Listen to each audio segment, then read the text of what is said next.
Hello, hello.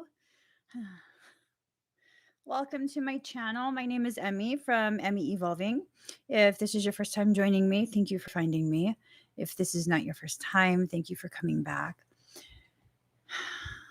The energy is just weird lately. So weird lately. A lot of just like emotions all over the place. All over the place. Yeah. Let me just mute this. So this reading is for Pisces, Sun, Moon, Rising, and Venus. Also for your cross watchers. Also for those of us who find ourselves on this channel without any Piscean anything, you're probably an empath and you're probably needing messages from your soul. So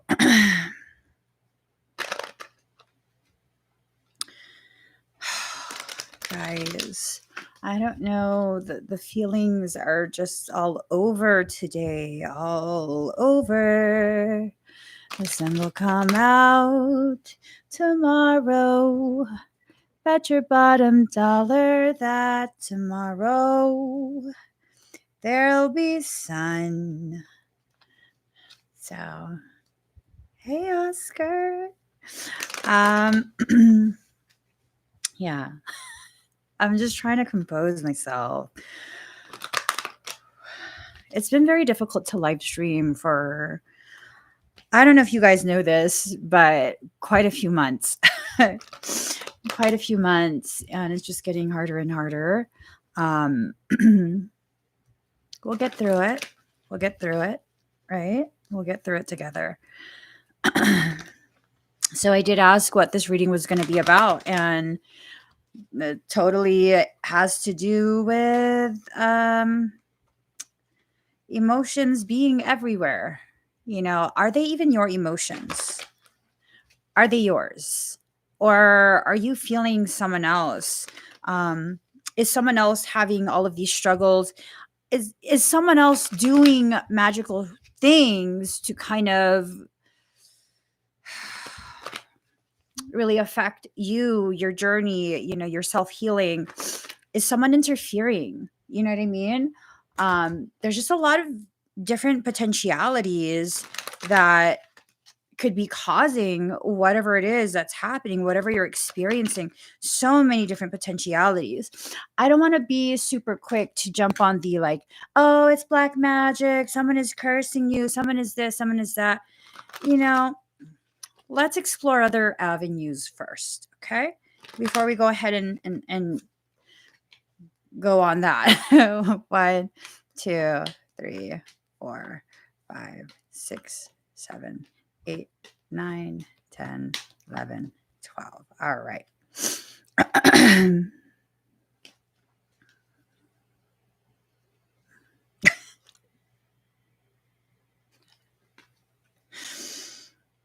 Okay, I gotta reshuffle it. I'm being a total asshole. I was trying to avoid certain cards. I'll reshuffle. I'm sorry, guys. You know, I don't mean to be this way. I just am.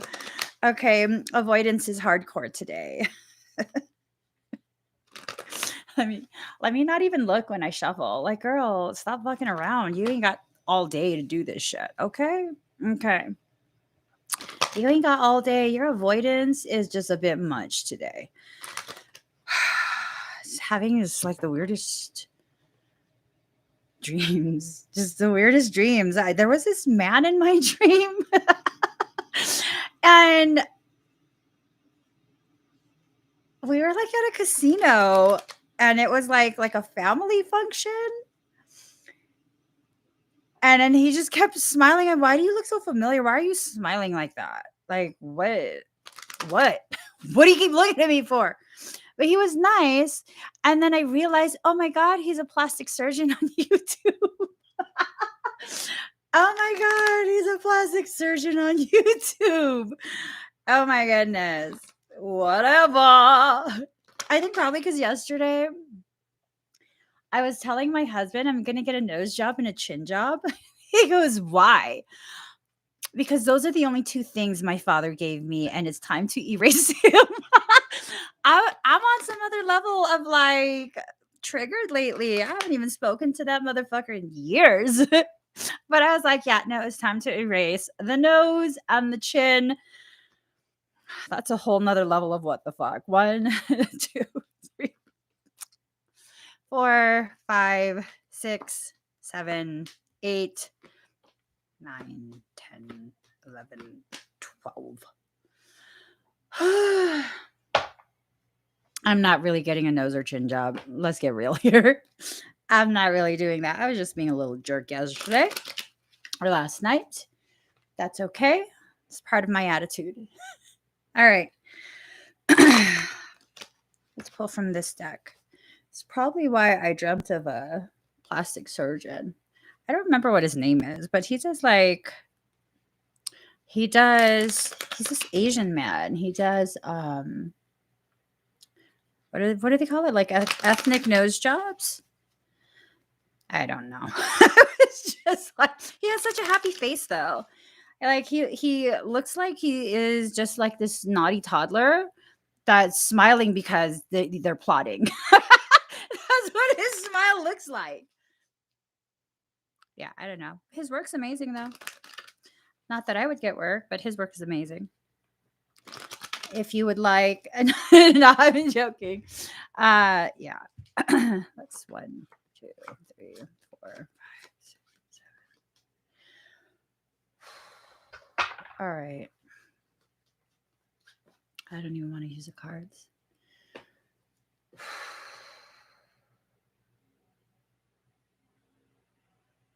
I'm sorry, guys. I think I'm just gonna. Okay, no, I can't just end the live stream. Okay, it's fine.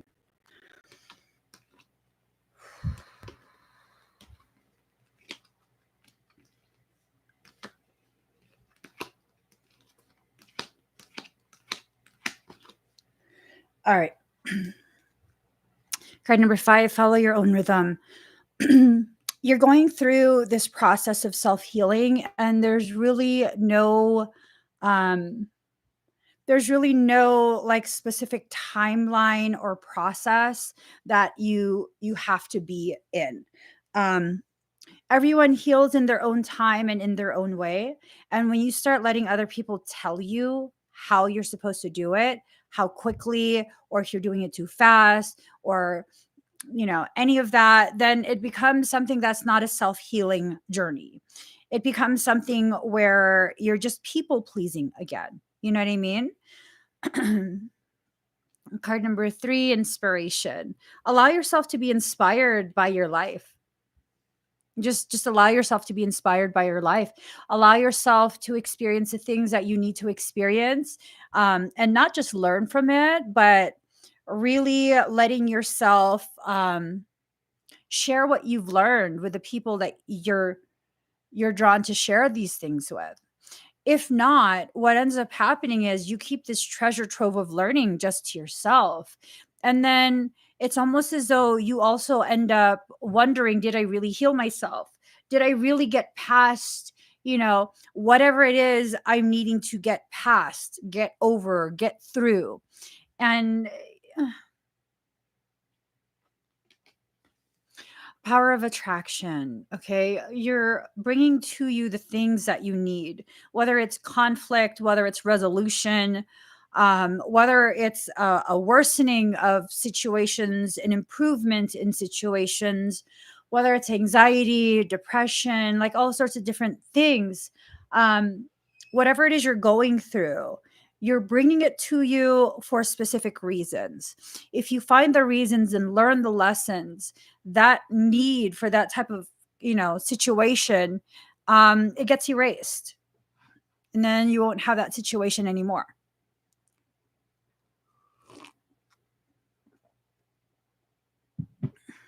All right, what you want wants you. That power of attraction and what you want wants you. Like, you have to be honest with yourself. I'm just going to go on autopilot. Whatever Michael says the cards mean is what I'm going to say. Start being honest with yourself about what it is you're actually feeling for who and how to go about healing whatever connections need to be healed. Defend to the end the worthwhile. This has a lot to do with defensiveness, avoidance, not really wanting to see, feel, hear things that you need to see, feel, hear, think, experience, all of that. All of this kind of comes together. There's someone that you have a soul connection with that really disappointed you. You know, it's a real sense of disappointment, disconnection. For some, it might even like kind of trickle into that realm of betrayal, like a sense of you betrayed me. Card number 35, conscious connections. There was a disconnect. There was a real disconnect. It's a trauma response that occurred, and one person disconnected, so the other disconnected as well. And next thing you know, there was a divide that was created between the two. And that divide, because of fears, insecurities that existed during that period, it became amplified and unnecessarily expanded. It's left one or both feeling, very crumpled on the floor. Card number 38, restore and replenish. You need to go from this to this, a realization that you are in this world, not of this world. Really allowing yourself to flex the energy. What does that mean? Flexing the energy. Stop trying to contain yourself to hide who you are. Stop trying to contain aspects of yourself so that you can better fit in. You are not meant to fit in. You are meant to stand out, stand up, and stand out. A lot of what's going on is the death of the ego that prevents you from giving yourself permission to enter into this phase where you're really just existing authentically with no shame and no hesitation. You have to trust yourself. You have to trust your process. You have to trust that everything you're going through is what was necessary to go through. Going back to the concept of another person being part of this journey that you're on.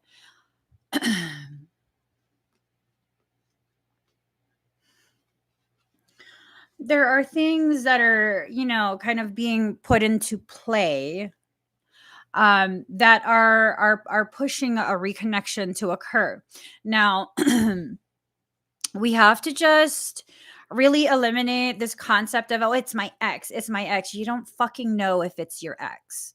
Okay. That came out with a little more venom. That came out a little bit harsh. Sorry. But it's the truth. You don't know if it's your ex. Okay. Human beings have human concepts and human perceptions that they use to filter every single event and every single person in their life. So long as you continue to use this human perception, it's going to really mess you up. It's the very thing that causes you to hurt the way you do. It's just, that's how I see it. I've always seen it for myself, for everyone around me. So long as you continue to operate and try and force your life to function within the parameters of a human existence, you will not have that divine experience. You just won't. You can't have it both ways.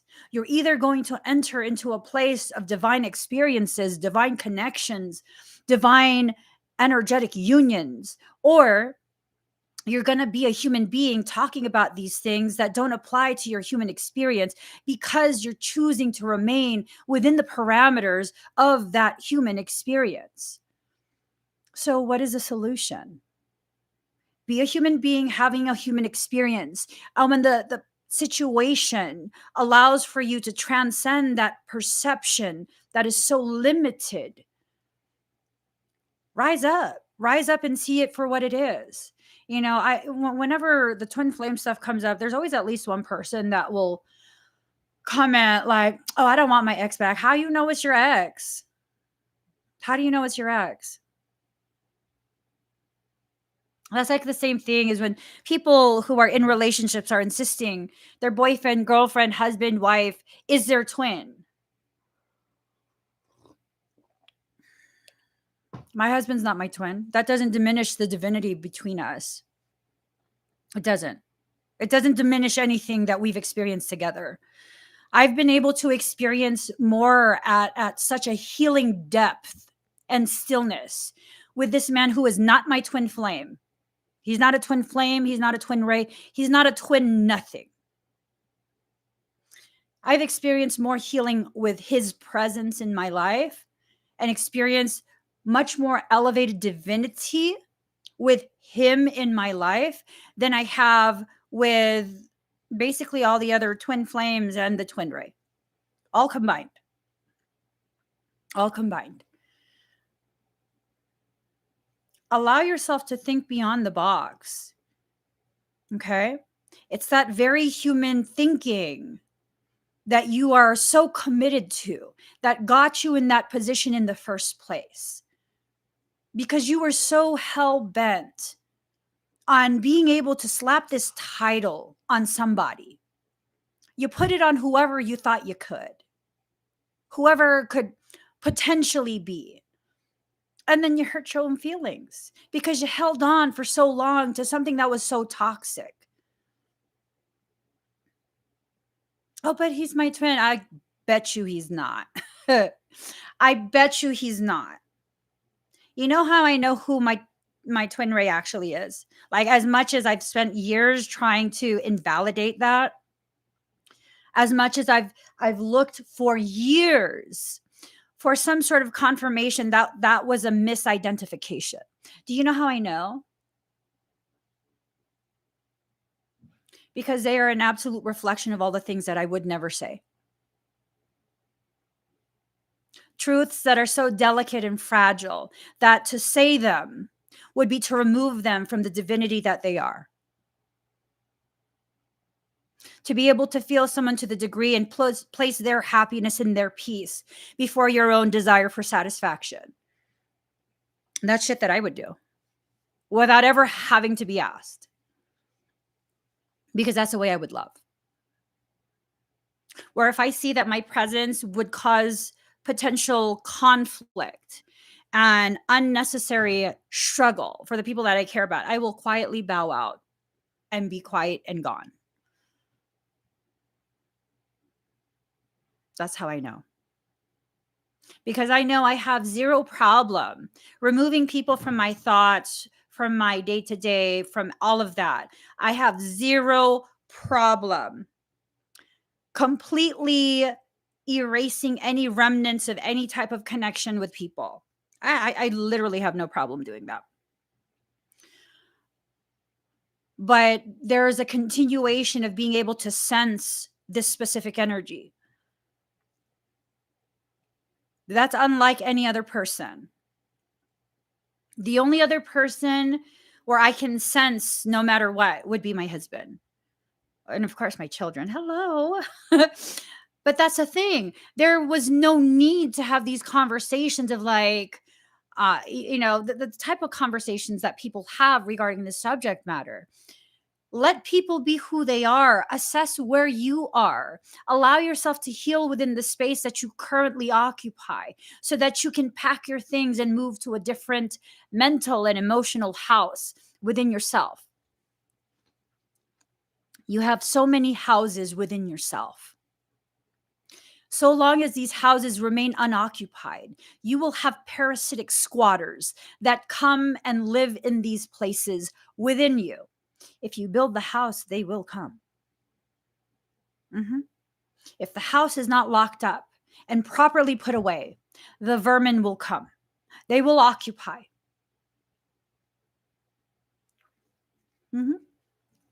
Yeah. So what's more important? Fixating on this concept that you really don't know if it's really true. I mean, even till now, I'm still definitely 100% open to receiving any kind of confirmation that this person who I've had zero contact with in years, was misidentified. I'm still absolutely open to receiving that information. Please. I'm absolutely open to that. Absolutely. Yes. But Do I ever receive that confirmation? Every confirmation that I ask for, I receive. If it's accurate, if it's true, I receive confirmation within minutes of me asking. And years and years and years. I mean, I think for like the first maybe 2 years, I was like, that's a demon. He must be an incubus. Fucking incubus. That's an incubus. That is a sexual demon. No, demon, not here. I'm a child of God, motherfucker. I'm a child of God. I'm just saying. I'm just saying. I'm just saying. But no, there was never any, like, I couldn't get the fucking confirmation. I would love to get that. But no. And how does that affect my journey? Not being able to get that confirmation. It doesn't. It's just stupidity. It's my own ego trying to look for reasons to once again avoid. When you can see how your behaviors, fixations, not just on people, but fixations on how to manipulate that connection with someone, you'll begin to see exactly where you need to look at within yourself. You'll begin to see that. You'll begin to see exactly where you need to heal. And sometimes when you feel other people's emotions, maybe that's the part of you that was wounded by connections or breakdowns of connections. And that's your higher self helping you to understand what part you need to focus on in regards to self-healing. Sometimes it's this thing of your twin flame, twin ray, whatever, comes into your life just so you're aware they exist, and so they can trigger you into these processes that really no one else can trigger you into. That doesn't necessarily mean they have to remain in your life for the rest of your life. They're not obligated, neither are you. And when you start to have these situations where they are treating you poorly, treating you in a way that you would never allow anyone else to treat you, you've just screwed yourself. This is my logic. If we are twins of any kind, that now obligates you to treat me better than I've ever been treated by anyone else in my life. That now obligates you to be very gentle with my feelings, whether I ask you to or not. You should know this. You should know how to preserve me and my peace, and that should be your only goal in life. Because if not, anything short of that, fuck out of here, demon. Fuck out of here, demon.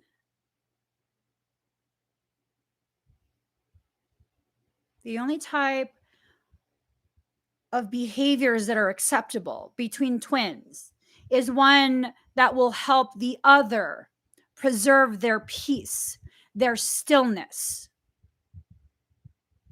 Absolutely. Absolutely. I 100% believe this. Absolutely believe this. You know how I know that my counterpart will probably never, ever, ever, ever, ever have any other contact with me ever again for the rest of my fucking life? You know how I know? Because that's what's necessary to preserve my peace.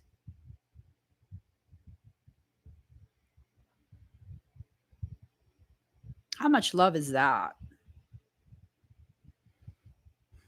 To be able to have someone else's internal peace, external peace, be so important to you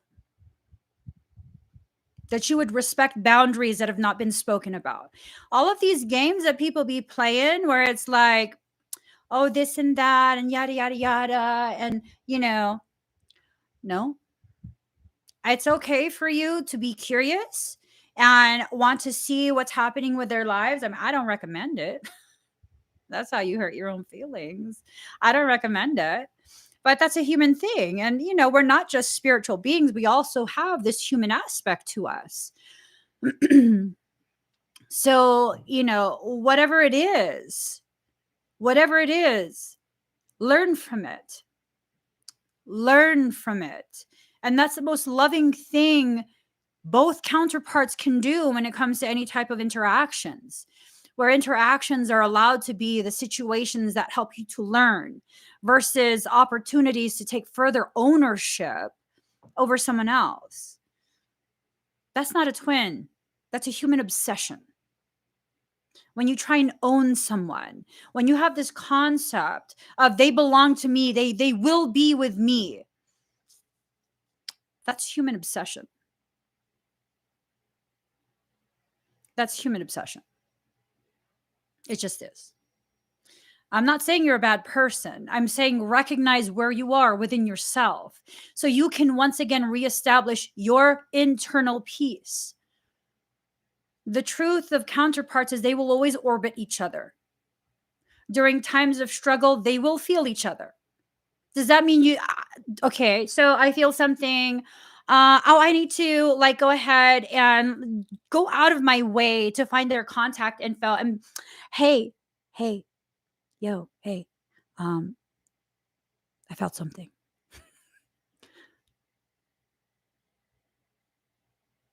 No, I just that's all I wanted to say. I felt something. Mm-mm. No, it doesn't even need to be like that. There's been plenty of times where I know there is energetic communication going on. That's fine. The higher selves can continue to be BFFs. That is fine. That is fine. Allow your human part to move forward with your life. Stop chaining yourself to this human expectation of someone else. It is not a betrayal or abandonment when they walk away or when you walk away. If neither of you knew from the start whether or not the person was supposed to be in your life forever, that's not abandonment. How do you know you didn't have an agreement to only know each other for a few weeks before separating, before going separate ways? How do you know this? Please do tell me what hall of that Akashic records did you find this information? Is it because someone who namaste real well told you that you're supposed to be together?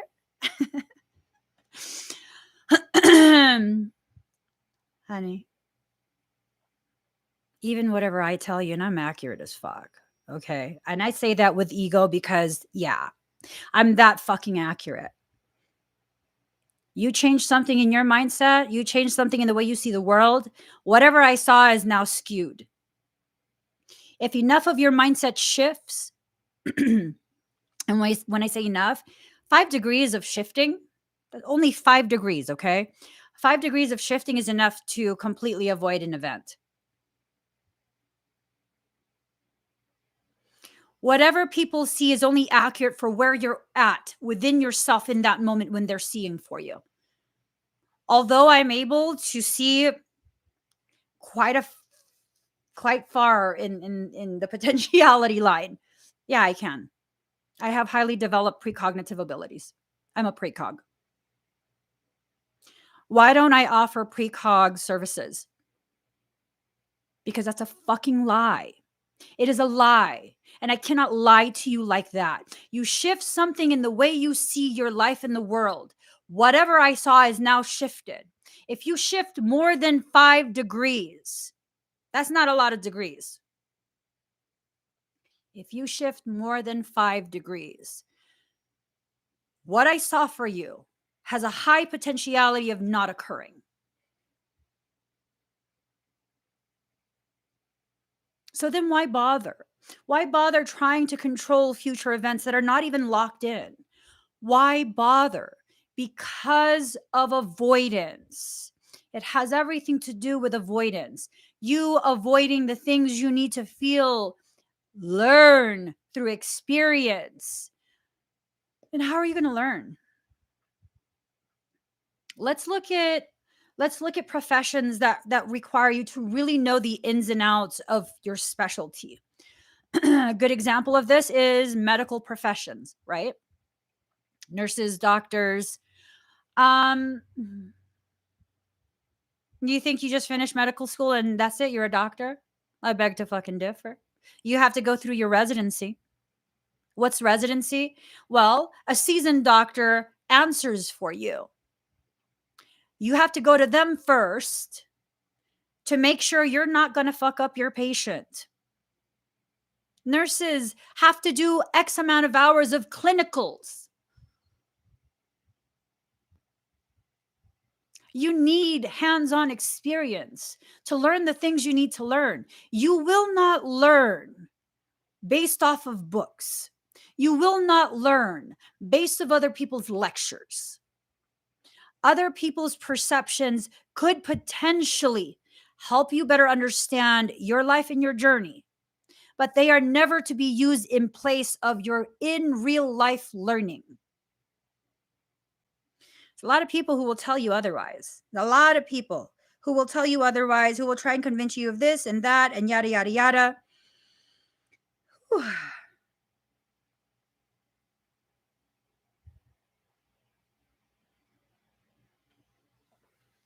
Anyone who tries to convince you of anything, don't listen to him. Not even joking. Anyone who tries to convince you of anything, do not listen to them. Ever. I will never try and convince you of anything. I'll share my thoughts. You're free to figure out how that fits in or if it resonates at all. You know, anyone who tries to convince you of anything, do not listen to them. They are regurgitating other people's teachings. They are regurgitating something they read and thought was cool. How do you know the accuracy of what you're reading? Do you know the life history of the author of that work? There was this video that I saw of KRS-One, this rapper. Oh my God. It was like, ooh, motherfucker, say it again. Say it in my good ear and my bad ear. Say it surround sound. That was such a fucking truth. He said, paraphrasing, you don't understand the validity and gravity of an author's work until you understand the life the author lived before they thought of what they wrote. When you come across someone who seems spiritual, I'm not spiritual. Let's get that shit out there real quick. I am not spiritual. I am an elder soul having a human experience. I am not spiritual. We have people who are in spiritual communities who, they're basically taking advantage of other people's insecurities. I know more than you. You have to listen to me. I am the leader of this group. No, fuck you, bitch. Fuck you, bitch. I don't need a fucking leader. I need an equal. And the fact that you want to be above me tells me you're not an equal. Why does it tell me this? Because once you reach a certain level of awareness expansion, once you reach a certain level of spiritual, emotional, mental, energetic maturity, you're no longer interested in that vertical hierarchy. Let that like marinate. Commingle it with your current thoughts. Once you reach that level of maturity, that is the basic amount of maturity needed to really begin exploring your divinity. You are no longer interested in a vertical hierarchy. You're no longer interested in this totem pole type thing. How are you going to convince me that the person at the top of the totem pole is the most important? I promise you, if the bottom revolts, the top will topple. So who's really powerful? All the people who continue to give their power away. Don't give your power away. Oh, but I listen to you, Emmie. Why? Why do you listen to me? Because it resonates or because it sounds good? If it just sounds good to you, please stop. Please stop. Question it. For all you know, I could be motherfucking crazy. For all you know, I could be an organic portal. For all you know, I could be planted into this life in order to really fuck up the trajectory of that human evolutionary path. Question everything. Everything. It doesn't matter who it is. Why would you not question me? I'm telling you to question me. I'm encouraging you. When you question, you then open yourself up to find the answers in the way you need them, not the way that I deliver it. Not the way that I deliver it, because really, what am I? A delivery person.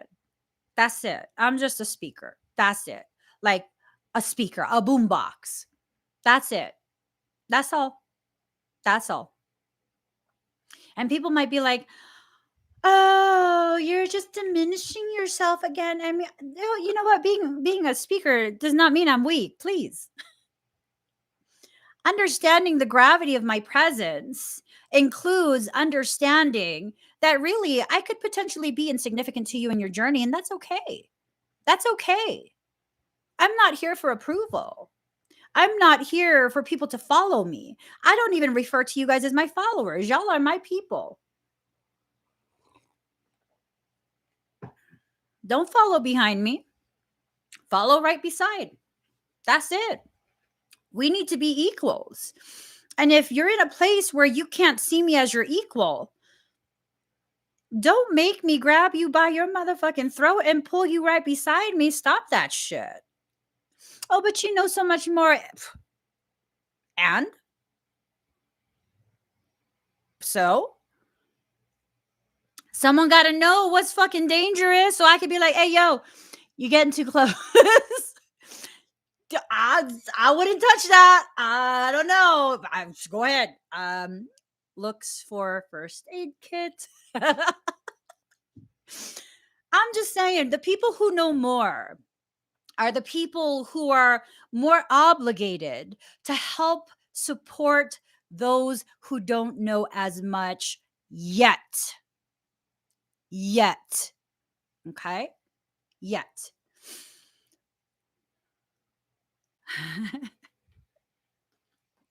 Naku naman. Tagalog niya. Do you speak English? Don't make me get all flirty Tagalog, please. I can't speak Tagalog normal. It's like it always comes out flirty. Naku naman. Ang landi. Okay, let me stop.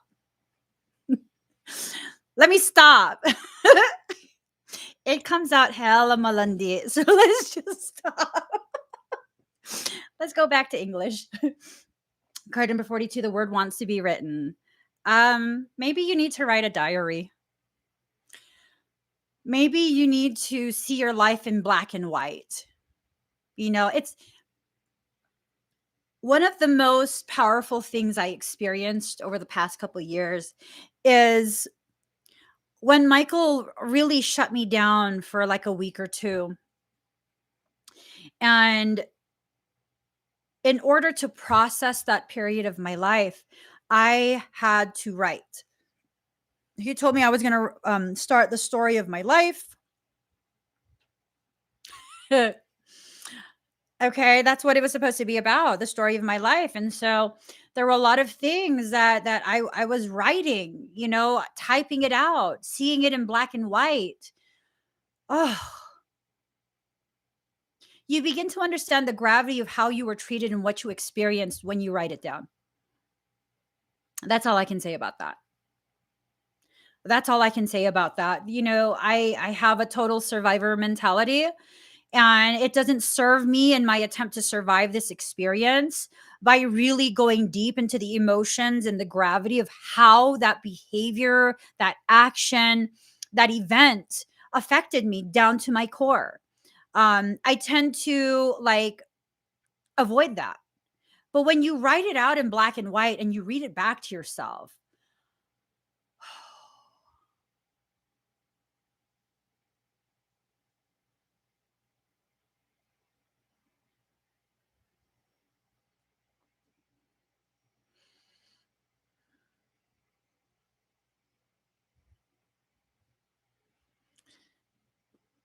you want to know what kind of life you've lived?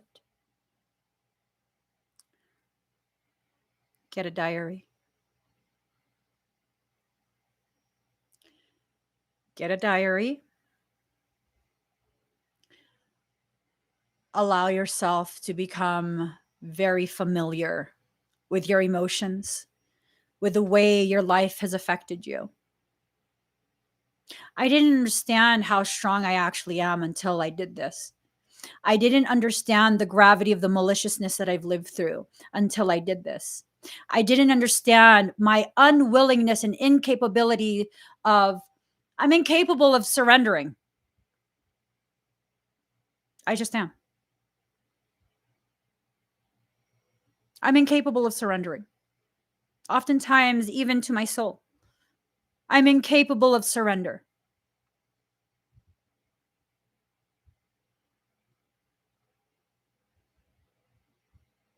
You know, spiritual people teach you that you need to surrender. To what? To what? I I don't know. You need to surrender. Why? What are you asking me to surrender to?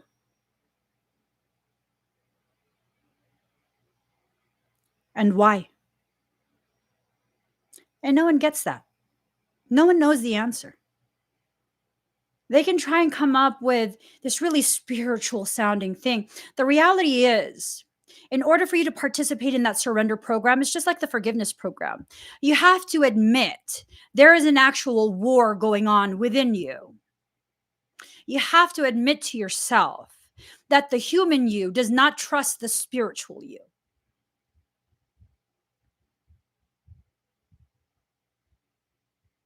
Or are you surrendering?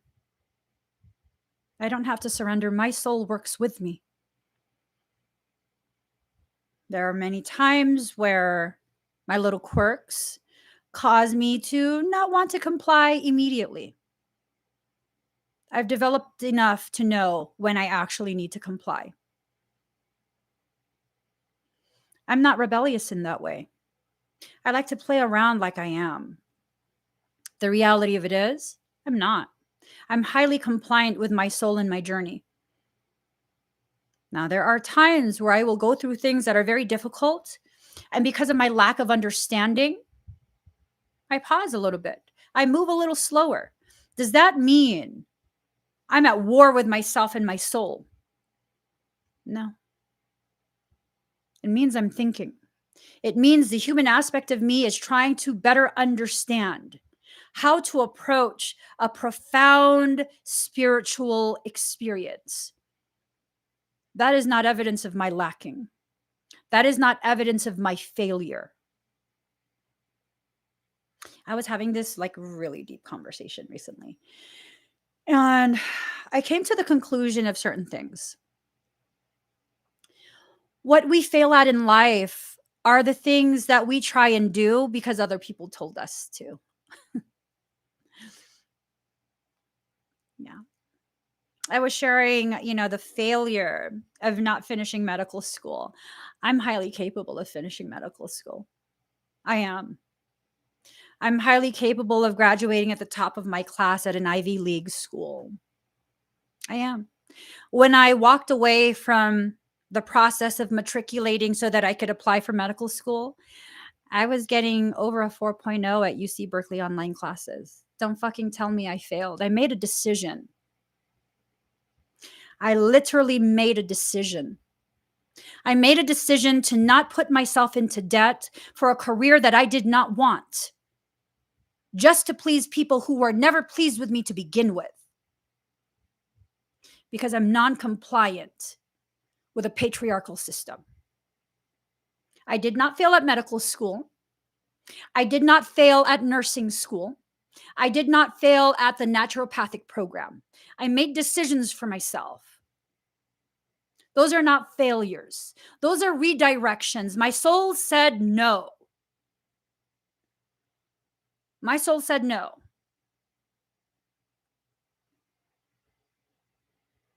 See, at the beginning of that, I totally was like, well, I don't want to be fucking like in debt like that. I don't even want to fucking be a doctor. Okay.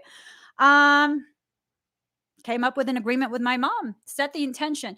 If she is willing to pay for my entire medical school journey, I'll go to medical school. I'll do it.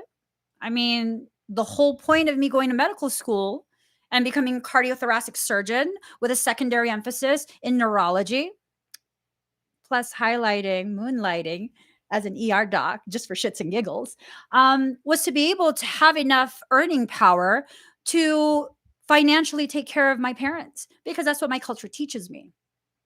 That's how I'm programmed. Well, if that's the case, you need to invest in this future payout. I'm not going to put myself in debt like that. I don't want to. She said, okay. She said, okay. She said, you better not waste my money. I won't. Enrolled in UC Berkeley, taking online classes. 4.0. My professors told me to stop fucking messaging them for extra work. It's not for a lack of intelligence. It's not for a lack of drive, passion. It's for a lack of purpose. I'm not meant to be in a system that further oppresses the most gifted medical people. I'm not part of that system for a reason. That is not a failure on my end. It's not a failure. But Emmie, what about all of the courses and stuff you already took? What the fuck do you think I do with that? I use it every day. Are you kidding me? I'm capable of diagnosing my children. Granted, because I don't have that license, I bring them into the doctor and they tell me the same fucking shit. You know how many times I've taken my children to the doctor or the hospital? I tell them my analysis of what's going on and my proposed treatment plan. They're like, are you a doctor? No, I'm a stay-at-home mom. It's not too late for you to finish medical school. We could really use someone with your talent. I've been told that so many times by so many doctors. Please. It's not for a lack of ability.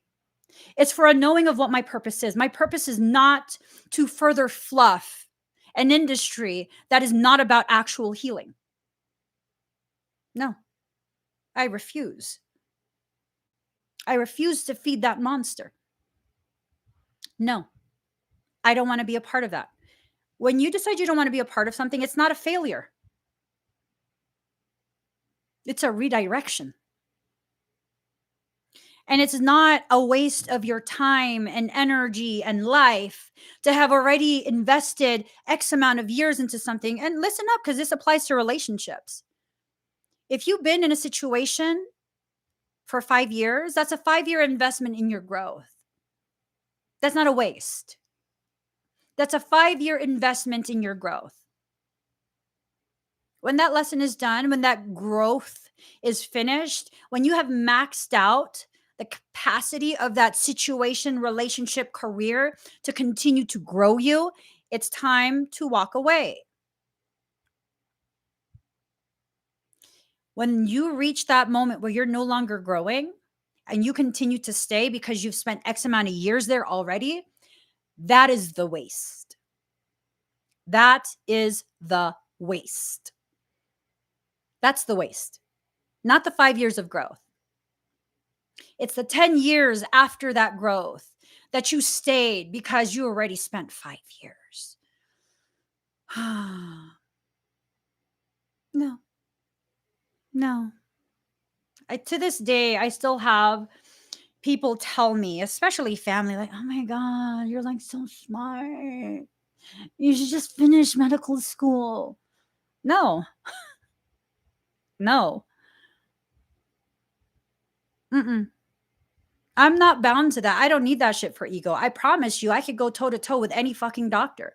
I've done so many times. Most recently, it's going to be coming up in 1 year, that 1 year mark. October 1st. I took on the whole fucking hospital advocating for my brother. Stroke, heart attack, all sorts of shit. Their entire staff respects me. Why? Because I am fucking logical. I know alternatives. And I will fight you to the bitter fucking end if you try and harm this patient. Listen to what I have to say. Give me your thoughts on that. I will discuss it with the patient and we will get back to you with what we decide. Did it for my mom too. Took on a nephrologist, neurologist, cardiologist, the whole fucking hospital. Yeah. Yeah. Oh, you bet. You bet. Mm-hmm. Mm-hmm. The whole fucking hospital knew me. Oh, you're the Colorado daughter, right? I'm her only daughter. You don't need to put the Colorado in front of it. I'm her only daughter. Mm-hmm. You ask questions to better understand so you can make the decisions you need to make. This goes for every single aspect of your life. Sometimes you'll be provided with the opportunity for exploratory things that really, what is it going to do? You know, my mother had, I think, stage 4 kidney failure. She had a cardiac event. She had a pretty significant stroke, multiple subcranial bleeds, multiple heart attacks. It's all in a period of 1 month. All in a period of 1 month. We basically lived at the hospital, me and her, because I never left her. At the end of that period, they were desperate. First, they didn't know how she was still alive because it's not her time. Yeah. Second, I was watching too closely, so they were desperate. I was paying attention. They wanted to do an exploratory surgery or a procedure where they are going to inject a radioactive isotope in order to get a contrast scan of her brain. They want to know if they can operate. They said they couldn't. They said they couldn't. They wanted to do this to confirm. So if you do this, how does this change the treatment plan? Well, it doesn't. It would just confirm. Okay, have you talked to her nephrologist? Because radioactive isotope, I'm pretty sure that will shut her kidneys down. So unless this is going to change the treatment plan and offer a miraculous solution that is viable, I'm going to have to say no to this. Oh, but tell me how it changes the treatment plan and why it is worth forever damaging her fucking kidneys. And then we can talk. But no, you're not doing this to her if it's not going to change the treatment plan. We're not going to serve your fucking ego at the expense, the cost of kidney function.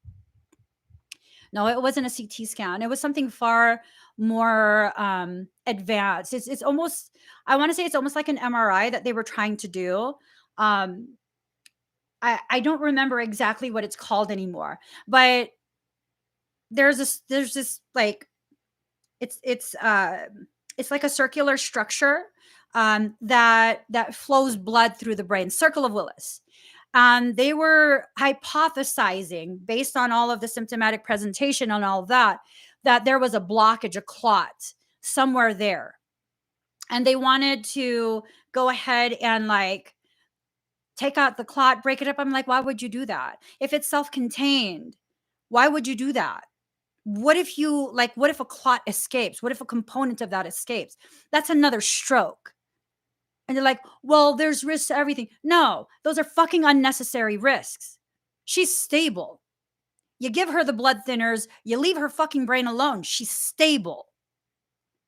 You don't get to experiment on her. You don't get to use her to fluff your ego. When you have the courage to really question, like, why would you do that?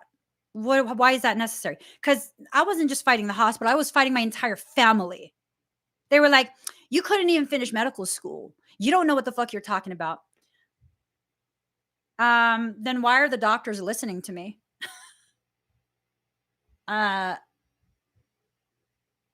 And then there was this idea of, oh, we'll just have her on dialysis while they do the exploratory stuff and it'll just filter out the radioactive isotope.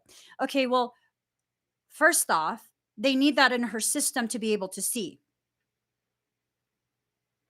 Secondly, I've gone ahead and done some research.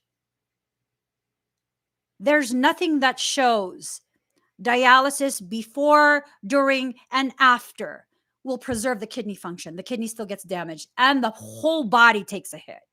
Dialysis is hard for a body. Like, no. When you have that gut feeling, first, is it yours? I had to ask myself, is this feeling mine or is it my mom's? Secondly, if it's my mom's, she is fucking brilliant. She was a brilliant NICU nurse. She fucking knows. When I see her look like she's going to take a shit on herself because she's so afraid, this is not the thing we need to do. No. No.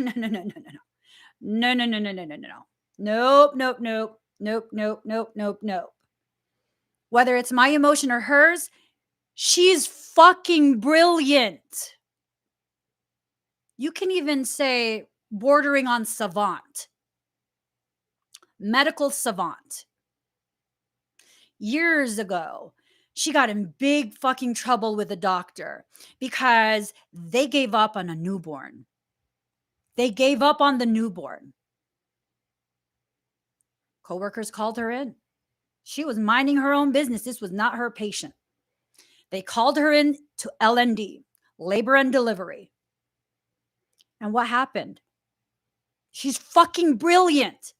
Sugars are too low. Give the baby sugar water. That was it. Sugar water, oxygen, mild compressions. Baby came back to life. They were willing to allow a newborn to die. All the newborn needed was sugar water. Sugar water. And you know what happened? She got written up for that because that creates a liability for the hospital. They don't know what they brought back. Wow. So now the hospital is liable. If that baby is damaged, the hospital is liable. No one gave you permission to do that. That's how I learned I don't want to be a part of that fucking system. I'll lose my license in the first year. I know that for a fact. I'll lose my license in the first year. Yep, I would. I'm not going to go through all of that to lose my license in the first year. So when someone who is that aware and that gifted has these feelings, whether my feelings or her feelings, no. We're listening to that. Nope. No. You have to focus on the light. There's going to be a lot of things that go on in your life that cause you to feel as though you are less than, that you don't know how to make decisions for yourself, that all you do is fuck up. Those are not your thoughts. Those are the words that have been pre-programmed into you by the people who need you to comply, who need you to stay in your box.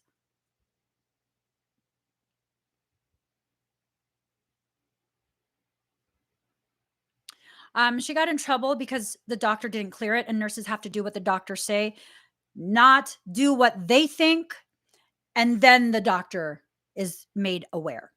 That's why. The doctor called it. The nurses brought her in, brought the baby back. Everyone in trouble now. Everyone's in trouble now. Fuck you anyways, Doctoro. Card number 8. Be the hunter, not the hunted. Allowing yourself to receive, allowing yourself to experience higher levels of immutable truths. Have you ever experienced a truth that was so profound, so profound that you couldn't just be quiet on it, that you had to, at whatever cost, speak on this. Because if you didn't, like, that wasn't even an option. Not speaking on it is not an option. It's just such a profound truth.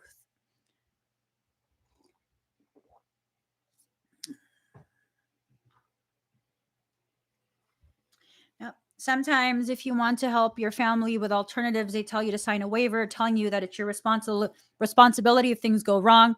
Yet they don't let you sign a waiver that holds them accountable for certain experimental medical procedures. You're not allowed to sue or take any legal action against a manufacturer of a vaccine. Mhm. You're not allowed to. Let that sink in. If it's so safe, why can I not hold you legally liable? If your doctor tells you that it's safe and it harms your child, no. Oh, no, I'm so sorry, mommy. That's just, sometimes there's that risk. But you told me it was safe. Well, it usually is.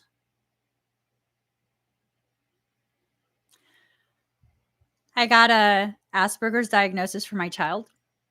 I told them something was wrong. Something's wrong. Something's fucking wrong. He's having seizures. Every time it's time for shots, he has seizures. Oh no, mommy, he's just startled. He's sleeping and startled. Then why can't I wake him? Sometimes babies just sleep really deep.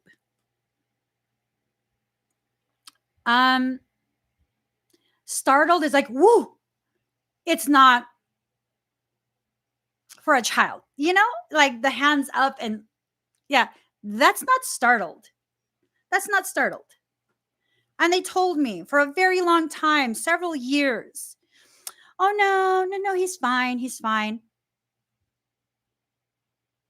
You know what happened?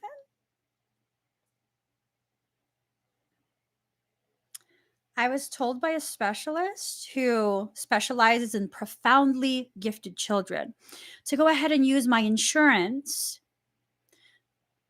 to get an IQ test so my son can qualify for the Davidson Young Scholars Program.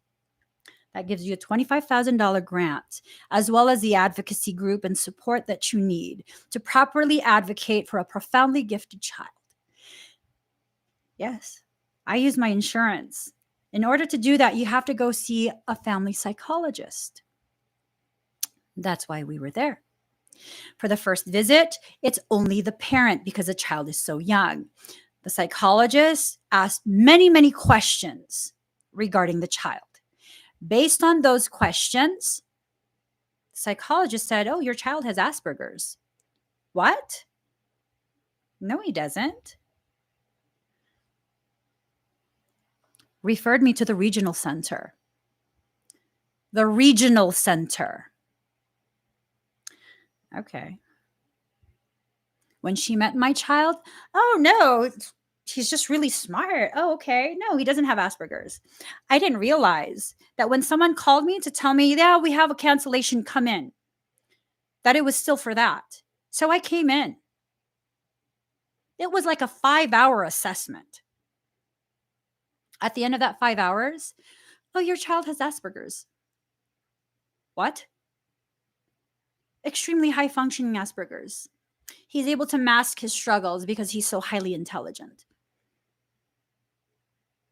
Are you fucking kidding me? No, your child is one of the smartest we've ever met. And because he's so smart, he can overcompensate. Went back to his pediatrician. And she serves on the ASD panel. Okay. She serves on that panel. And I told her, she goes, oh, that's unfortunate. You don't think it has anything to do with the vaccination program? Oh, no, that's been proven safe. Well, can you provide me with the studies, double blind independent, that have proven it? Oh, no, you can't do that. That's unethical. So then how do you know it's safe?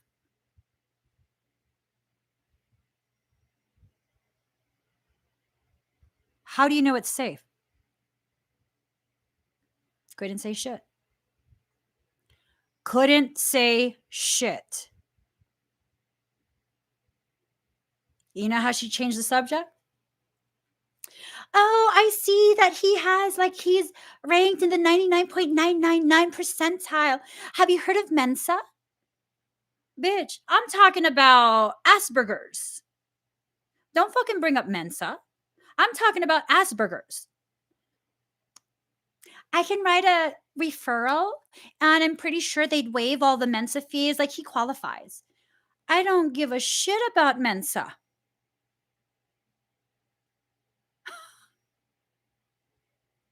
I don't give a shit about Mensa. Okay?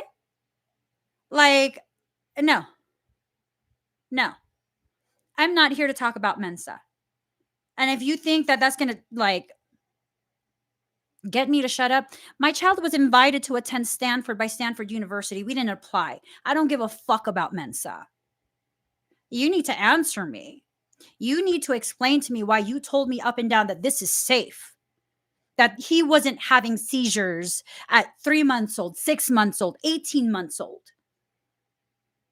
Well, he was observed and they couldn't find anything. His brain function was normal. Like, you can't put this on us. You fucking bitch. You can take Mensa, wrap it around your fist, and shove that up your ass. How about that?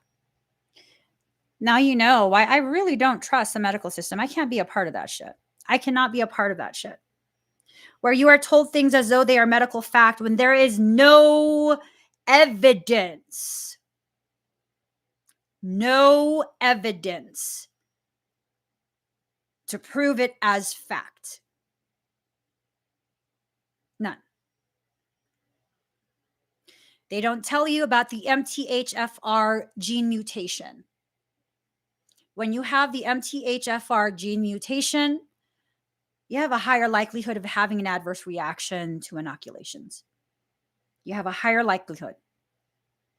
Something with genetic mutations, the more pairs of mutations that are present in your genome, the higher the likelihood of the intensity and severity of that adverse reaction. That's shit you need to know about. That is shit you need to know about before you make decisions for yourself. You need to be fully aware of what you are deciding. I'm not telling you to do it or not do it. That's not my place to. Even if I was a licensed medical professional, I don't feel like that's my place to. I feel like it's my place to inform you of all the different things you need to be informed about so you can make informed decisions and give informed consent. Not none of this condescending shit of, you know what happened, right? This is my first child. I'm a new mom. And they told me, Mommy, do you want to do this? It's a different shot. It's one shot instead of 3. So baby's only going to have 1 boo-boo instead of 3. Is that okay? Do you want to do that? Of course. Like, why would I want to poke my baby more times? Yeah, I'll do that. Okay, just sign here. 6 months old, admitted for seizures. They want to observe. As soon as we're discharged, I get a call from that same nurse. Oh, I'm so sorry that happened, Mommy. I have to inform you that we have to remove your child from the program. What program? Well, he was receiving, it was a fucking experiment for the MMR vaccination. They didn't tell me that. They told me my baby would have only 1 boo-boo instead of 3. At no point did they say he was part of a study. I learned he was part of a study when they kicked him out of the study after having to be hospitalized. It was a study. And I was like, did he receive that, or it was, oh, no, it would be unethical for us to tell you whether it was placebo or not. Are you serious right now, or are you joking? Oh, no, it shows here that you were fully informed because you signed the paper. Do I sound fully informed? Do I fucking sound fully informed to you? That's what that industry is. That is what that industry is. You have to really ask questions. You have to really ask questions. I'm not a doctor because I don't want to be. I don't want to be a part of that. And people will say, oh, you took an oath. That oath don't mean shit. It don't mean shit. People think that medical tyranny started just in 2020. No, it's been existing for as long as I've been alive. Probably even further back. I was watching this video by Bailey Sarian, and she was talking about lobotomies. It's very fascinating. Very fascinating. The parameters with which you could qualify for a lobotomy from the 1930s to, I think they finally stopped doing that in 1970s. If you feel like you have a loveless marriage, depression, insomnia, destroying the frontal lobe of your brain, that was medically approved. A doctor even won the Nobel Peace Prize for his work on lobotomies. That's some fucked up shit. You put your trust in things you don't know. Same thing applies for spiritual things. You put your trust in things you don't know instead of actually taking the time, investing in yourself so you can have the appropriate information.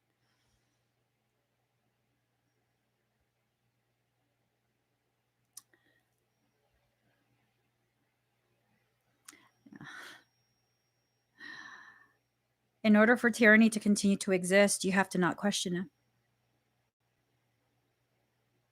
In order for tyranny to continue to exist, you have to not question it. You know why they call it herd immunity? We are seen by the medical industry as chattel. We are seen by governmental bodies as chattel. Look that up. We are nothing but a herd, a commodity. Every single herd, humanity will find a way to exploit it. What are herds? Cows go in herds. Bison, deer. What do we do with those animals? We exploit them. We exploit them. It's a lot easier to exploit a group who blindly follow all the others.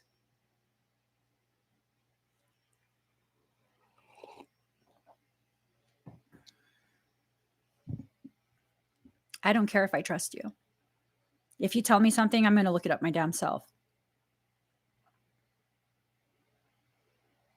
I don't care if I trust you. If I really want to know more about it, in order for me to accept it, I have to first look it up myself. And not just from one place. Quite a few different, until I'm fucking satisfied. And then when I'm satisfied, then I'll consider whether or not I want to accept it as part of my truth. Start living like that and see how free we all become.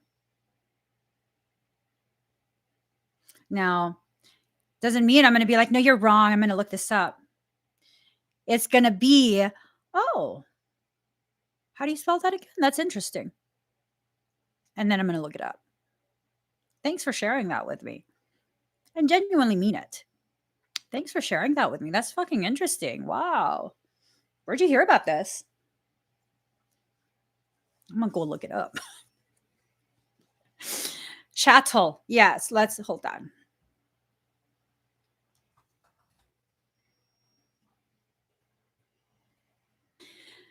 Chattel is a tangible personal property that is movable between locations. It can refer to either animate or inanimate properties such as hogs, furniture, and automobiles. This property can be borrowed against using a chattel mortgage.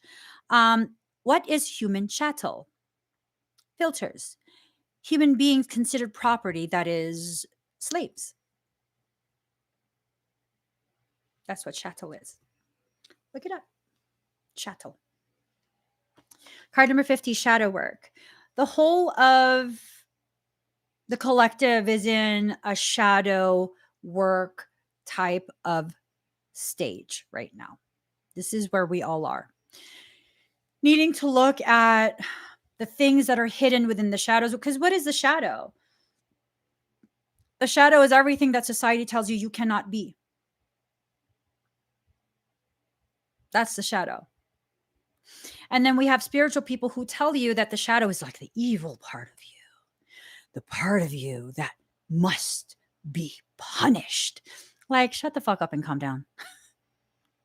The shadow is nothing more than everything that society tells you you cannot be. If I am a powerful as fuck woman, that will be in my shadow. Why? Because society is patriarchal and does not like strong women. If I have capabilities that society is not comfortable with a person having, that will be contained in the shadow. Until you reach an emotional, mental, and energetic maturity to responsibly handle that and wield it in the face of society who does not give you permission to, you're not going to be able to tap into that. You're just not.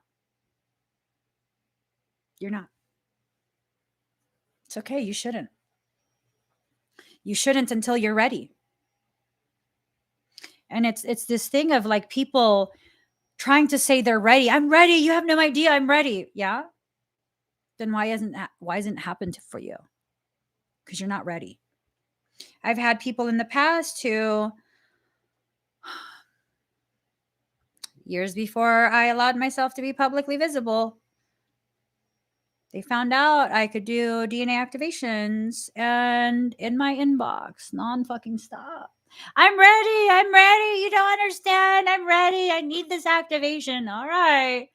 Once I do it, I can't undo it. No, I would never ask you to undo it because I'm so ready. Like I've done all the work. Do the activation. 48 hours later, what the fuck did you do to me? Oh my God. I don't know what to do. You gotta fix it. Bitch, you said you was ready. What happened to all that fucking big and bad talk? You said you were ready. I told you once I do it, I cannot undo it. You said you were ready. You fucked me up. No, bitch, you've been fucked up. Now you're just aware of how fucked up you've been. Like, there's nothing I did to you except remove the blinders. You can't undo that expansion in awareness. Like a balloon, once you blow it up, even when you let all the air out, it never goes back to its original dimensions. It just doesn't. It doesn't. So be careful of what you're rushing into. A lot of people rush into so many different types of things,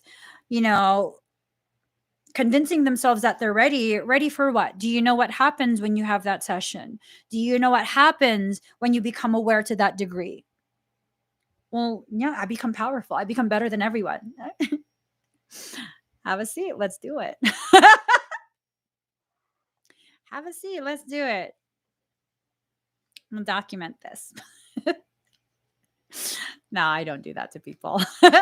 I'm joking. I literally don't do that to people. I have so many people pissed at me because I'm like, you're not ready. Refund. You can't handle this. Refund. Like, really? You're pissed at me because I'm such a bitch for refunding you because you couldn't handle a session and I told you in advance? That's the fucking insanity. That's insanity. Card number 24, innocence. You have to allow yourself to become innocent once again. See life through the eyes of an innocent child, allowing yourself to live the same types of situations with a fresh set of eyes and ears. Really removing those assumptions that have existed. Why would you need those assumptions? If you are going to grow, whatever happened before your growth will not be the same result after. It just won't. So, okay, going back to the whole twin things, because Michael's fucking saying whatever happened during the first time I became aware of the twin ray is not going to repeat if I stop fighting a further conversation. And that's what he tells me. It's not going to be a repeat because growth has already occurred. So it would be improbable and impractical for an expectation of situations that existed before the growth. That's how Michael talks to me. Impracticality and improbability. Yeah.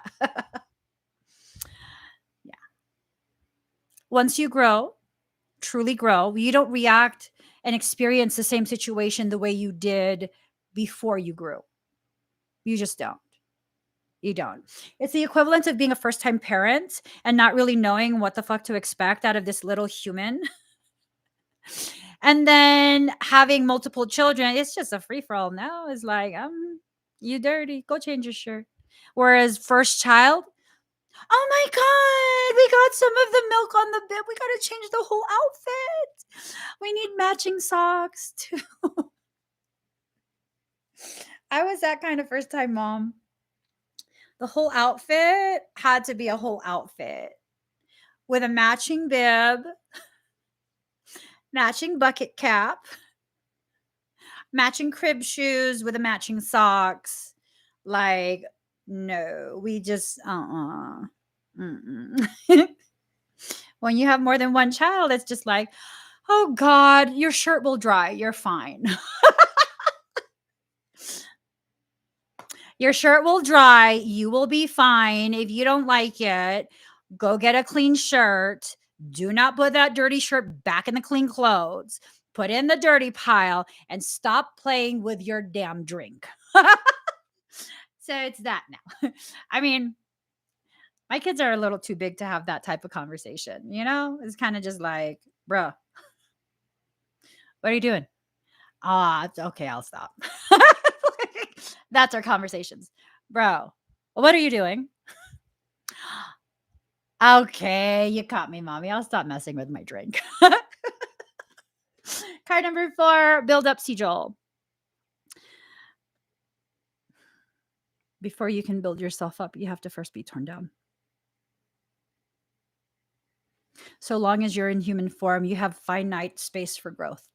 Not infinite, finite. You have a finite space for growth, finite potentialities, finite, finite, finite.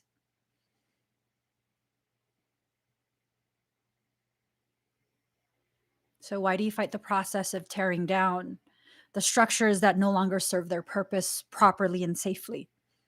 Mental structures, emotional structures, societal structures, structures from which programs are launched. Why do we fight that? Someone once asked me, like, who doesn't want to heal? Like, who doesn't? The people who have identified as a wound for so long don't want to heal, because when that is your identity, that wound is your identity, and someone goes to heal that wound, you, as you know yourself to be, will no longer exist. That's why. You want to help someone heal? Help them to see other aspects of themselves. Stop trying to do what they are not ready to do for themselves. You want to help someone heal? Help them to see themselves in a different way, from a different angle, a different set of lights. So people often tell me in comments, in private messages. I've been so different since I found you. I've been able to heal myself. My life is so different. I don't know how you did it, but you healed me. I didn't heal shit. You did. You found the silent courage to be present enough that you could allow me the space to show you yourself in a different way by simply sharing my life, sharing my perceptions. In the sharing of me in my most authentic, most raw, most vulnerable place, it gave you permission to begin seeing yourself differently, outside of the box that society and your families tell you to see yourself.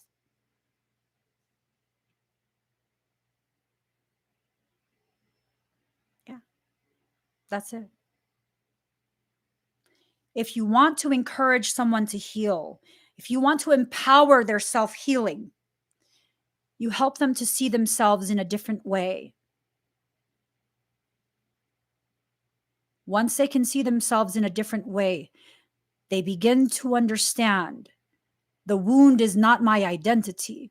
The wound is something that helps me to better understand who I am and what I'm capable of. And then the true healing begins. And the more you share space with me, the more you become empowered, the more you become courageous. Like, no, this is who I am. I'm not like Emmie, but Emmie's who she is. So I'm going to be who the fuck I am too. Good shit. Roll your neck while you're at it. Roll that shit, okay? Roll it. Make these declarations. We're no longer doing mere statements. It has to be a declaration. A declaration. Not just like, well, this is who I am. No, that's not enough anymore. That's not enough anymore. If you know who you are, this is who I am. And what? And what? This is who I am. You don't like it? Well, then tough nipples. Breastfeeding nipples, okay? Toughen your ass up. Breastfeeding nipples. Just saying. You don't know until you breastfed, okay? Breastfeeding nipples. I think I took that too far. I think I took that too far. Y'all, you have not understood the power of the goddess until you've had a baby with teeth clamp down on your nipple and shake it. Yeah, no, I had one of my kids do that. My kids are exclusively breastfed, and yeah. He bit me in his sleep. And I was like, if I don't move, he can't rip off the nipple. Yeah. It's okay. They're still attached. They recover. I really thought now this is TMI, but we family here. I'm Filipino families. This is not TMI. This is just a part of conversation. So I breastfed for so many years because I had my children back to back to back to back to back. And I think it was, I want to say 9 or 10 years straight. 9 or 10 years straight that I breastfed. And sometimes it was tandem. You see this? That's my nipples.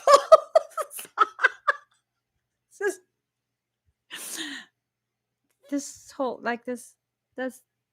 they're perfectly conditioned for feeding children.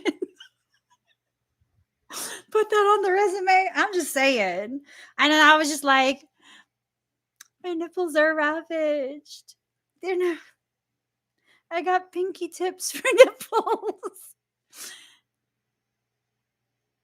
I promise you, a few years after I stopped with the breastfeeding, I mean, they're small and cute again. They're small and cute again. I promise. Like, you can't tell. They like, see, hear that? They're fine.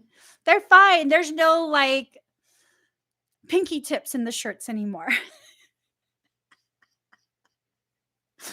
My husband's gonna be like, "What the fuck are you talking about? Pinky tip nipples? Like, don't act like you didn't know." Because I was asking him, like, my nipples are deformed. Okay, let me stop. I took that one too far too.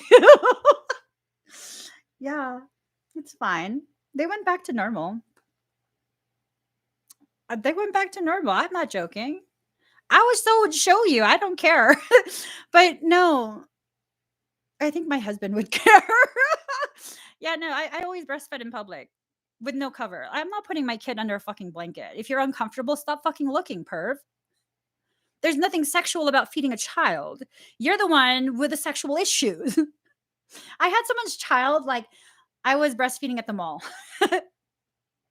In the middle of the mall, not in the bathroom. I was breastfeeding in the middle of the mall. My child wasn't covered. And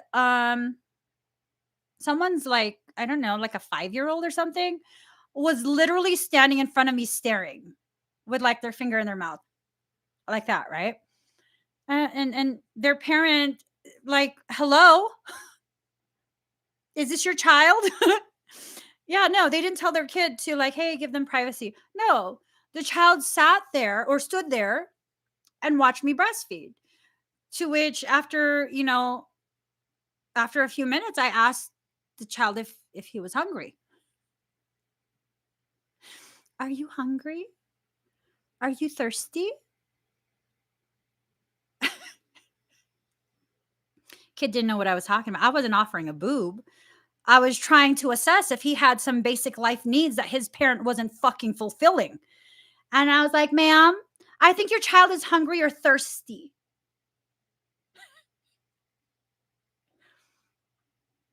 While I was still breastfeeding. What? What? That's a valid question. That's a valid statement. I said, I think your child is either hungry or thirsty. And you best believe the mom and the dad was hella embarrassed. I'm not going to be embarrassed. I'm fucking feeding my kid. I'm being a good mother feeding my child. Please. Please. So card number 16, flow seat gel. Allow yourself to flow through this breakdown and buildup. Part of this innocence card has to do with what happens after you go through that valley of shadows. Valley of shadows is figurative. It's a metaphor for low points as you traverse that shadow field of yours. Allow yourself to receive the rejuvenation that you need. Many of us are super depleted at this point, to the point where you don't even really know what you're doing anymore. And it's not necessarily that you have to know what you're doing. It's that you have to be able to be present enough that you're experiencing, like fully present, fully aware. So, let yourself receive that rejuvenation. Okay.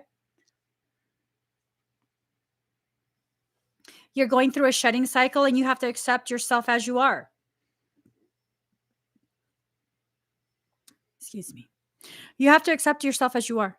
Okay. Shed those layers of programming, of preconceived notions, of all of these things that are really in place to further derail you from your growth, from your progress, okay? From your realization of yourself and your soul. You guys, have you guys been feeling different lately? I don't know. It's like starting again. I don't know what it is. I don't know. It's fucking irking me. I like don't know even how to explain it. Like, I gave myself a full manicure last night, even my toes. And for like weeks now, I've been like, oh, I need acrylics. Bitch, no, you don't. No, you don't. You don't need no fucking acrylics. You don't like long nails. And I'm like, oh, I need to get a facial. And like, no, you don't, bitch. Stop. It's weird. I feel like I don't know. I don't know. And then even the other day, oh, I'm going live today, Kitty Claw. It's the 99 portal. Thank you for reminding me. I'm going live today. I had told you guys yesterday that maybe at afternoon time, slightly later, I'm gonna go live. It's a 99 portal. But yeah, I just feel like I don't know how to explain it. Like my makeup has to be on point. I mean, it's not on point right now, but it's just, yeah, just because I feel it doesn't mean I'm really gonna do it. Come on now. Come on now. Oh yeah, I have class too. Oh, I'm just so fucking busy all the time. I haven't even eaten yet. Fucking A. It's 11:04. Just slow down the time just a little bit. Just a little bit. Just a little bit. Just a little bit. Want it, got it. Okay, you want it, I got it. Okay. Anyways, card number 6. 1. 1, 1, 1, 1, 1, 1. Schedule time for you into your life. Vacation. What the fuck is that? Day off? What the fuck is that? Okay. Totally not complaining because this is my life. You know, my business is my life, and my life is my business. I mean, it's just always been like this. You know, it's just always been like this. Yeah, I don't know how any other way to exist. You know, so it's not complaints. I'm just being catty. I'm just being catty as fuck, is what it is. All right. Card number 6. 1. I have abolished duality from myself. I have seen the two worlds as one. One I seek, one I know. One I see, and one I call. You look for me, and what do you see? You. Am I playing games with you? Holding up a mirror for you to behold God? Yes. These are games of love and truth. Look for me and find yourself. For I am you and you are me, and together we are one. Playing hide and seek in love's great playground. Like molten gold poured from the furnace of divine love into a one of a kind mold. You are created uniquely and of divine essence. You are both the lover and the beloved. There is no aspect of your life separate from your spiritual journey, and that is no aspect of you, and there is no aspect of you that is not of divine origin. So then, why the frowning, the fear, or the questioning? Let me share a sublime secret with you. Let me whisper it into your heart. There's nothing to fear. All is unfolding according to the divine genius, and there is a sweet shift in store for you. No matter how dire circumstances may appear to be or despairing you may feel, there is still an avenue through which fulfillment and resolution will be granted. This will happen. That is because the divine seeks wholeness of the one. That means anything and every part of existence, and that includes you and all the aspects of your being and life, is claimed by the divine. Your return to the divine is demanded, every part of you, every life circumstance. The divine keeps rigorous, flawless accounts. Therefore, nothing shall be left unaccounted for, not even that which seems to be outside divine attention and grace at this moment. You must remember that you are a living heart, the dweller at the center between heaven and earth, star and soil, light and dark. If you cannot summon the joy to rise up and meet the divine beloved, fear not. That cunning lover lies deep within the depths, waiting to gather you into sacred embrace as you descend into darkness. Either through flying or falling, you shall be caught and tangled up in divine embrace. So fear not. Cast aside worry and concern. Know that you're thoroughly itemized on the divine ledger, and not one moment of your struggle or suffering shall miss the hawk like gaze of the ever attentive and heavenly beloved. This oracle comes to you with a particular guidance. There is a friction or conflict within you or your life right now, a sense perhaps of being pulled in more than one direction and confused because of this. You are questioning which path to take, this way or that. What if you choose this path and it turns out the other would have been better? But how can you know now what choice, if any, is most needed in your life? So many questions, your mind is scurrying. There is no other word for it. Backwards and forwards it goes, to and fro, trying to settle upon the truth. I love you too much to allow this to continue unchecked. Surrender it, give it up. The truth you seek is this: you shall be. You shall manifest your destiny just as the acorn grows into the oak tree. You cannot be other than what you are, and as you accept this, life responds. It breathes and relaxes around you, so what you need can come to you more easily. It finds you, drawn to the need in you that is natural and inviting, and not a cause for anxiety or distress. The need leads to fullness. What is desired and what fulfills that desire is one. They are lovers that come together, come to each other naturally, even though darkness and confusion, even through darkness and confusion, drawn to each other, following the natural course of the universe to become one. So do not fret and fear. Do not hold back from that which feels incomplete out of anxiety or distress. It is just the lover that will soon be joined by the beloved. You are recognizing the moment before this occurs. So fret not, and instead, let that inner lover loose. Allow her to shake out her hair, put on her most sensuous perfume, and laugh as she dances barefoot in fields of lush grass and fragrant flowers. Let her tempt her beloved to come close, because she can be seen, she can be heard. Her movement sends her scent through the air. She entices the yearning beloved to her, and soon enough they meet, and it becomes possible for yet again two to become one, and then there will be wild peace and ecstatic contentment within you. If there's any part of you struggling to surrender the conflict between the old and the new, between what has been and what needs to be, between passion and duty, creativity and rationality, between this role or identity, then know this: even the conflict serves. Don't choose either one and believe it is the answer. Sometimes the sacrifice is not one or the other, but the idea that it can only be one or the other. At another level, a level of divine resolution, there is beyond the apparent polarity and conflict a third way. The rising up to where there's only one perfection taking place constantly. Open your heart. You'll find the bridge to understanding and trusting in that perfection there, where it's always been and will always be. Don't worry. All is happening exactly as it should. This oracle brings you particular guidance. There is a resolution and a perfect coming together of elements in your life that might have seemed desperate or in conflict. Something you've been trying to integrate is so very nearly ready to click into place.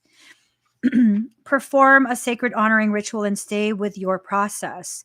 The coherence, the integration, the balance and coming together you seek is on your horizon, approaching you swiftly now. There's a lot of changes that are occurring, and these are changes that need to occur. There is no right or wrong. There is no left or right. There it just is. Okay? When you allow yourself to exist in full alignment with your truth as it is, not as you understand it, not as you want it to be, not as someone has told you it should be, you just live. You live, and what is right is what happens. What happens is what is most right. And you can go ahead and take time after the fact. After the fact. You can take the time after the fact to process and gain a deepened, more ripened understanding of what you just lived through. But it's not absolutely required as you're living through it. Clarity is only afforded in hindsight. You have to first do the work. to receive the credits that allow you to afford the clarity. I mean, do you expect to be paid before the work is done? That would be obnoxious. That would be obnoxious. You know? So do the work. Earn the credit that you need in order to purchase, to afford that clarity. There's a lot of things you will be going through over the next few weeks. These things are not things you need to be afraid of. You might feel afraid. You might feel that fear creeping up. It might have already been present. It might have been something that has always just been. And if it's always just been, well, then maybe it's not the situation that's difficult for you. Maybe it's the act of living in a way that's not truly who you are and what you need. So long as you continue to try and please people and live in a way that will impress them, I don't know. But I know you won't be happy. I know you'll feel empty inside. I know that when you live that way, it encourages people to further discourage you from really, truly being who you are. And if that's the case, you're going to have to find the courage within yourself to just be yourself. To understand that sometimes it takes you exiting those cycles before the people exit it after you. Too often we wait for someone else to make the changes in our lives and connections that we know we need. As Pisceans and empaths, we have a tendency to not tell people what we know we need. We have a tendency to deny it when they say it. Hey, you need rest. No, I don't. I'm fine.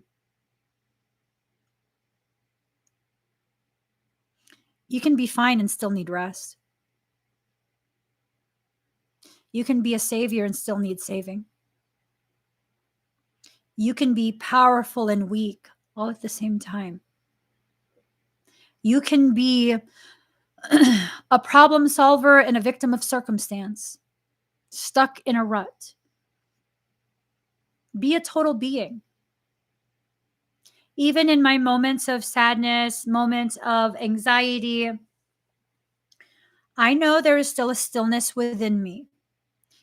If I so choose, I can enter that stillness and begin to rectify whatever component popped out of place and created anxiety. Usually those components are your perception. Many Pisceans, many empaths were overthinkers. We're overthinkers. We think so much because we refuse to ask questions. We refuse to make statements. And in the absence of the conversations, the dialogue, not monologue, the dialogue that is necessary to gain the type of understanding that will quiet our racing thoughts, our thoughts will continue to race faster.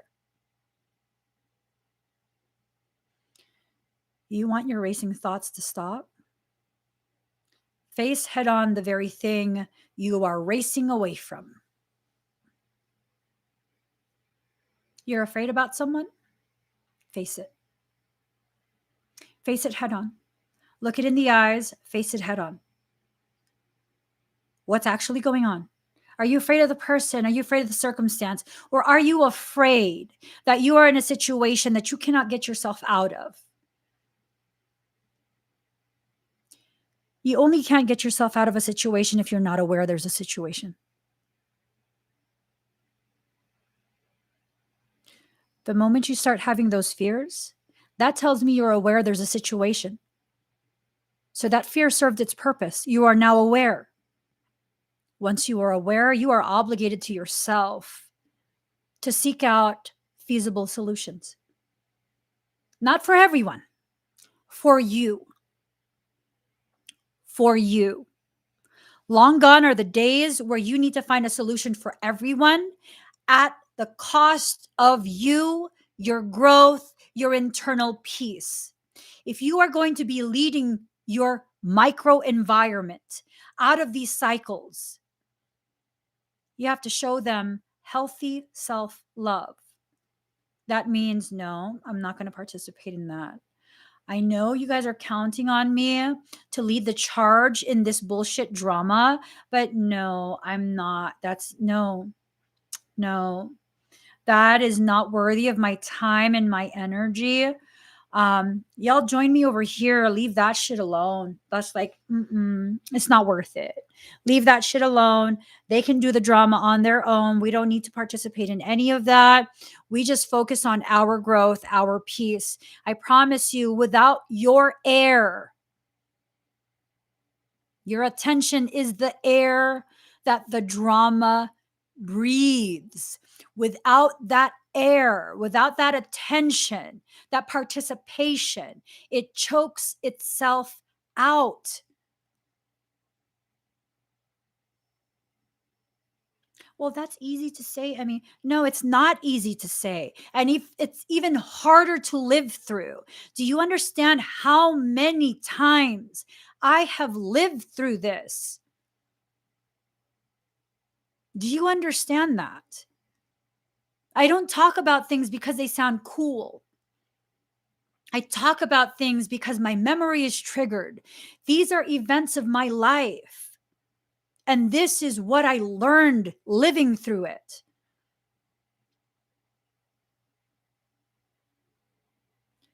Without that air, it chokes itself. It chokes itself.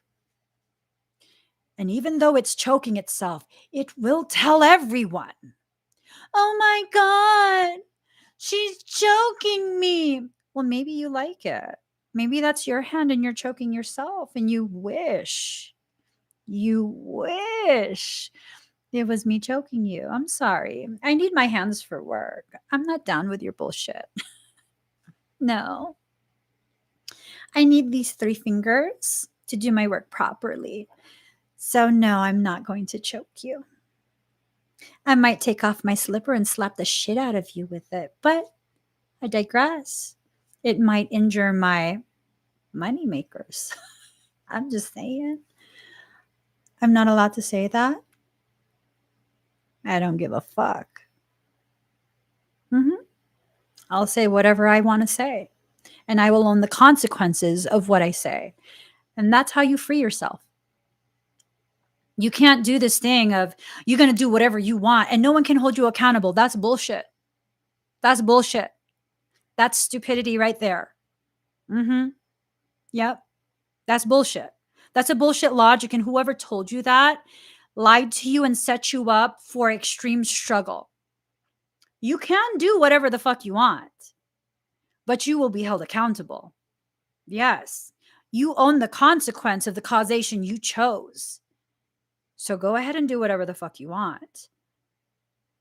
Just know those are seeds that are being planted and watered by you. You're going to have to harvest that shit after a certain point. You're the one harvesting it. Yep. Face the consequences. You want to do whatever the fuck you want? Okay. So what you want has consequences and you picked it. You picked it? Good. Enjoy. Yeah, no, I'm like that. Yeah. Enjoy. Enjoy learning what you chose. Oh, you're wishing people harm. No, I'm not wishing people harm. I'm wishing you learn what you need to learn and enjoy that learning. Oh, no, Emmie, you're wishing people harm. No, it's your perception of how they fucked up or how you fucked up, and that you're going to be now struggling instead of someone else that's got your panties in a bunch. That's why I don't wear any. Never gets bunched if you don't wear any. Just saying. Just saying. It's okay for me to be like, oh, you want to learn that way? Okay, good. Enjoy yourself. I'm not part of that learning. I'm not participating. You're wishing harm on people. No, I'm not. They've wished harm on themselves. That's a choice they made. That's a choice they made. That has nothing. If it was my choice, I would sit you down and talk to you like an equal and help you to understand why, no, we shouldn't do that. You don't want to give me that opportunity. You've made a choice. I have no say in that. Nor am I going to sit and watch and wait for that train wreck to happen. I'm good. I'm good. I got things I have to do. First, I got to eat. First and foremost, I need to eat. I got to go work out. I got to upload my classes. I got to set up the stuff for tonight. I'm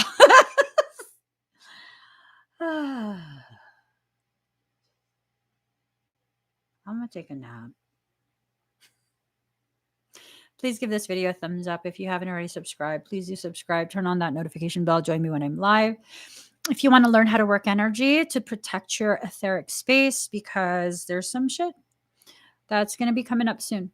I feel like, so my etheric defense workshop is at the end of October, towards the very end of it. There's a reason for that. I was going to push it out until November. I just feel like it needs people, whoever needs to know how to defend their auric space, their etheric space, need to know before the 11/11 portal. So, if you'd like to join that workshop, it's an online workshop. It's about 3 to 4 hours long. I can't remember exactly how long I said it for, but it's usually about 3 to 4 hours long.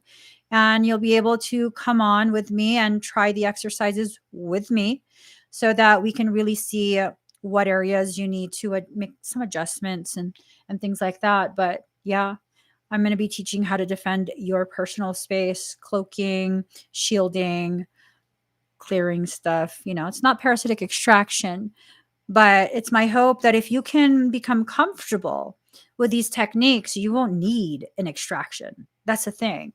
Like, why wait until you need an extraction? Be proactive, cultivate your space. Okay. You don't need prior experience to take the class. My techniques are very advanced, but I can teach them to children, like toddlers. Some of my clients have toddlers, and I teach their toddlers how to kick ass. Yeah. Okay. I'm not joking. I've taught toddlers how to kick etheric ass. They're not scared of the shit that fucking chases them in dreams no more. As a matter of fact, they don't have those dreams no more. When the children know how to tap into their power, because they are more powerful than adults, the children who are being born right now are being born with capabilities comparable to mine as fucking toddlers.